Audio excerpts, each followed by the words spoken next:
Kita lanjut ke mujizat yang diperbuat Yesus Kristus. Mujizat pertama, Yesus menyembuhkan seorang yang sakit kusta. Setelah Yesus turun dari bukit, orang banyak berbondong-bondong mengikuti Dia. Maka datanglah seorang yang sakit kusta kepadanya, lalu sujud menyembah Dia dan berkata, "Tuan, jika Tuan mau, Tuan dapat mentahirkan aku." Lalu Yesus mengulurkan tangannya, menjamah orang itu dan berkata, "Aku mau, jadilah engkau tahir." Seketika itu juga tahirlah orang itu daripada kustanya. Lalu Yesus berkata kepadanya, "Ingatlah, jangan engkau memberitahukan hal ini kepada siapapun, tetapi pergilah, perlihatkanlah dirimu kepada imam dan persembahkanlah persembahan yang diperintahkan Musa, sebagai bukti bagi mereka." Mujizat kedua, Yesus menyembuhkan hamba seorang perwira di Kapernaum. Ketika Yesus masuk ke Kapernaum, datanglah seorang perwira mendapatkan Dia dan memohon kepadanya, "Tuan, hambaku terbaring di rumah karena sakit lumpuh dan ia sangat menderita." Yesus berkata kepadanya, "Aku akan datang menyembuhkannya." Tetapi jawab perwira itu kepadanya, "Tuan, aku tidak layak menerima Tuan di dalam rumahku, katakan saja sepatah kata, maka hambaku itu akan sembuh. Sebab aku sendiri seorang bawahan, dan di bawahku ada pula prajurit. Jika aku berkata kepada salah seorang prajurit itu, 'Pergi,' maka ia pergi, dan kepada seorang lagi, 'Datang,' maka ia datang, ataupun kepada hambaku, 'Kerjakanlah ini,' maka ia mengerjakannya." Setelah Yesus mendengar hal itu, heranlah ia dan berkata kepada mereka yang mengikutinya, "Aku berkata kepadamu, sesungguhnya iman sebesar ini tidak pernah aku jumpai pada seorang pun di antara orang Israel. Aku berkata kepadamu, banyak orang akan datang dari timur dan barat dan duduk makan bersama-sama dengan Abraham, Ishak dan Yakub di dalam kerajaan surga, sedangkan anak-anak kerajaan itu akan dicampakkan ke dalam kegelapan yang paling gelap. Di sanalah akan terdapat ratap dan kertak gigi." Lalu Yesus berkata kepada perwira itu, "Pulanglah dan jadilah kepadamu seperti yang engkau percaya." Maka pada saat itu juga sembuhlah hambanya. Mujizat ketiga, Yesus menyembuhkan ibu mertua Petrus dan orang-orang lain. Setibanya di rumah Petrus, Yesus pun melihat ibu mertua Petrus terbaring karena sakit demam. Maka dipegangnya tangan perempuan itu, lalu lenyaplah demamnya. Ia pun bangunlah dan melayani dia. Menjelang malam dibawalah kepada Yesus banyak orang yang kerasukan setan dan dengan sepatah kata Yesus mengusir roh itu dan menyembuhkan orang-orang yang menderita sakit. Hal itu terjadi supaya genaplah firman yang disampaikan oleh Nabi Yesaya, "Dialah yang memikul kelemahan kita dan menanggung penyakit kita." Nasihat Yesus tentang hal mengikut dirinya. Ketika Yesus melihat orang banyak mengelilinginya, ia menyuruh bertolak ke seberang. Lalu datanglah seorang ahli Taurat dan berkata kepadanya, "Guru, aku akan mengikut engkau, kemana saja engkau pergi." Yesus berkata kepadanya, "Serigala mempunyai liang dan burung mempunyai sarang, tetapi anak manusia tidak mempunyai tempat untuk meletakkan kepalanya."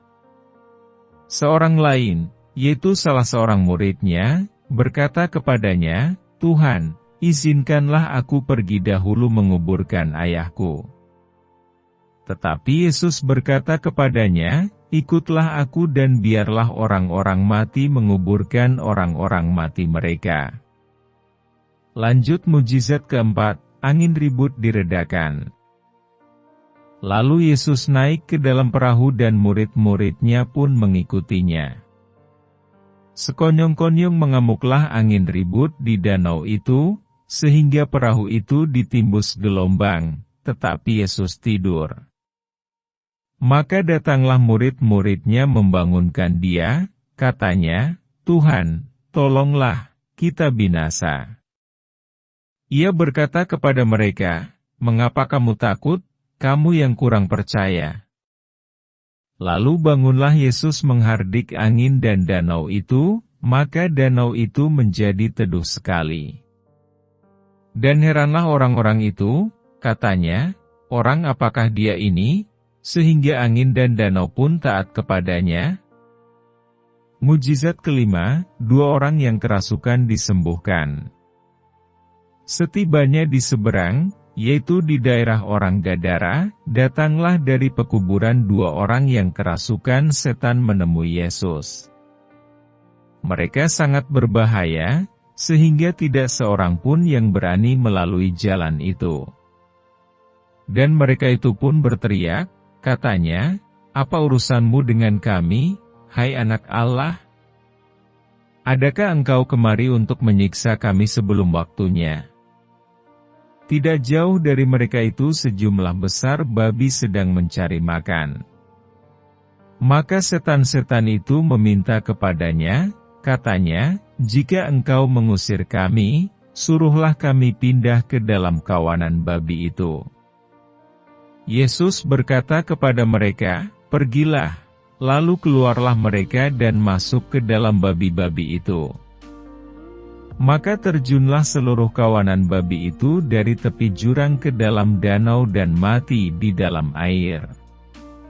Maka larilah penjaga-penjaga babi itu dan setibanya di kota, diceritakannya segala sesuatu, juga tentang orang-orang yang kerasukan setan itu.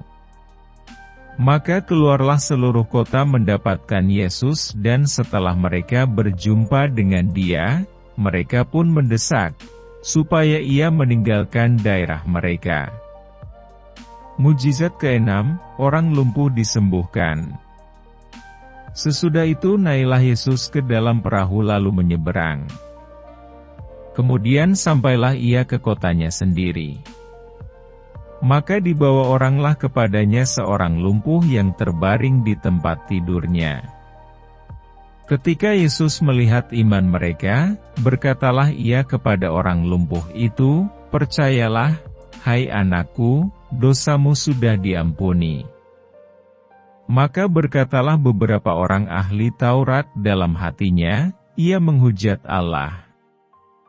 Tetapi Yesus mengetahui pikiran mereka, lalu berkata, "Mengapa kamu memikirkan hal-hal yang jahat di dalam hatimu?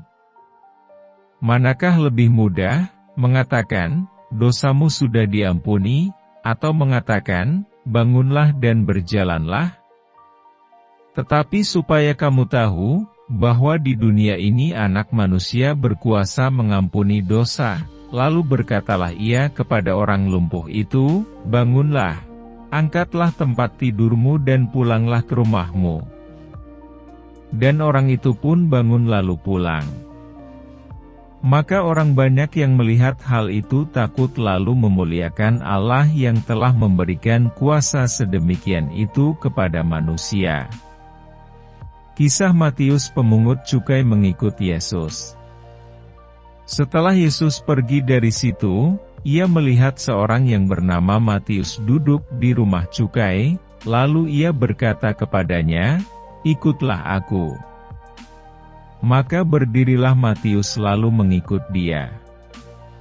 Kemudian ketika Yesus makan di rumah Matius, datanglah banyak pemungut cukai dan orang berdosa dan makan bersama-sama dengan dia dan murid-muridnya.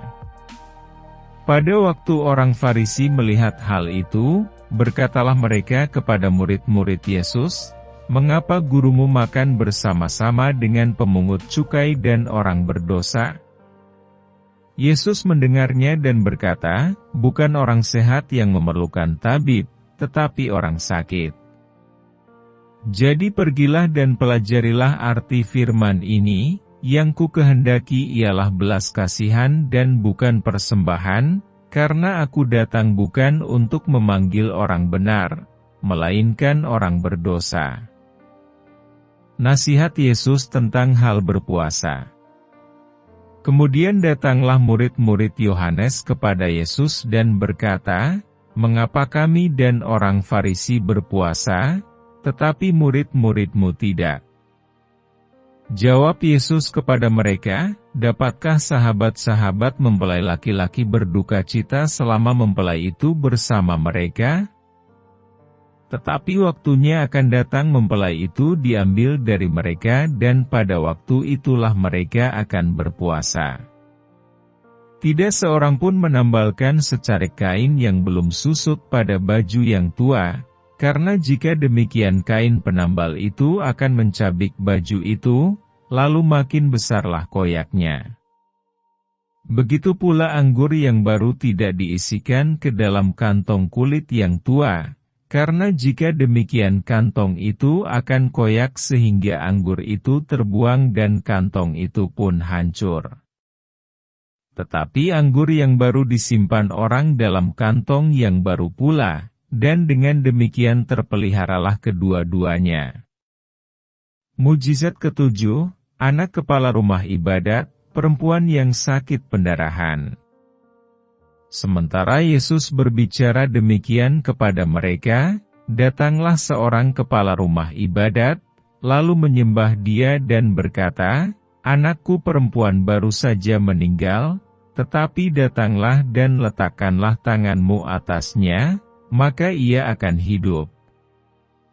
Lalu Yesus pun bangunlah dan mengikuti orang itu bersama-sama dengan murid-muridnya.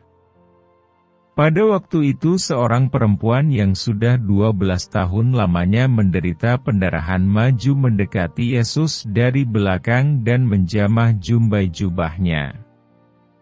Karena katanya dalam hatinya, "Asal kujamah saja jubahnya, aku akan sembuh." Tetapi Yesus berpaling dan memandang dia serta berkata, "Teguhkanlah hatimu, hai anakku, imanmu telah menyelamatkan engkau." Maka sejak saat itu sembuhlah perempuan itu. Ketika Yesus tiba di rumah kepala rumah ibadat itu dan melihat peniup-peniup seruling dan orang banyak ribut, berkatalah ia, "Pergilah, karena anak ini tidak mati, tetapi tidur." Tetapi mereka menertawakan dia. Setelah orang banyak itu diusir, Yesus masuk dan memegang tangan anak itu, lalu bangkitlah anak itu. Maka tersiarlah kabar tentang hal itu ke seluruh daerah itu. Mujizat ke-8, Yesus menyembuhkan mata 2 orang buta. Ketika Yesus meneruskan perjalanannya dari sana, 2 orang buta mengikutinya sambil berseru-seru dan berkata, "Kasihanilah kami, hai anak Daud." Setelah Yesus masuk ke dalam sebuah rumah, datanglah kedua orang buta itu kepadanya dan Yesus berkata kepada mereka, "Percayakah kamu, bahwa aku dapat melakukannya?" Mereka menjawab, "Ya Tuhan, kami percaya." Lalu Yesus menjamah mata mereka sambil berkata, "Jadilah kepadamu menurut imanmu." Maka meleklah mata mereka. Dan Yesus pun dengan tegas berpesan kepada mereka, katanya, "Jagalah supaya jangan seorang pun mengetahui hal ini." Tetapi mereka keluar dan memasyurkan dia ke seluruh daerah itu. Mujizat ke-9, seorang bisu disembuhkan. Sedang kedua orang buta itu keluar, dibawalah kepada Yesus seorang bisu yang kerasukan setan. Dan setelah setan itu diusir, dapatlah orang bisu itu berkata-kata. Maka heranlah orang banyak, katanya, yang demikian belum pernah dilihat orang di Israel. Tetapi orang Farisi berkata, dengan kuasa penghulu setan ia mengusir setan. Demikianlah Yesus berkeliling ke semua kota dan desa. Ia mengajar dalam rumah-rumah ibadat dan memberitakan Injil Kerajaan Surga serta melenyapkan segala penyakit dan kelemahan. Melihat orang banyak itu, tergeraklah hati Yesus oleh belas kasihan kepada mereka, karena mereka lelah dan terlantar seperti domba yang tidak bergembala. Maka katanya kepada murid-muridnya, "Tuaian memang banyak, tetapi pekerja sedikit.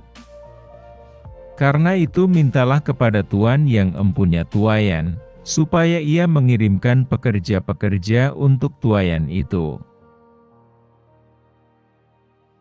Demikian mujizat-mujizat yang diperbuat Yesus Kristus. Kita lanjut ke video bagian keempat tentang Yesus memanggil ke-12 Rasul.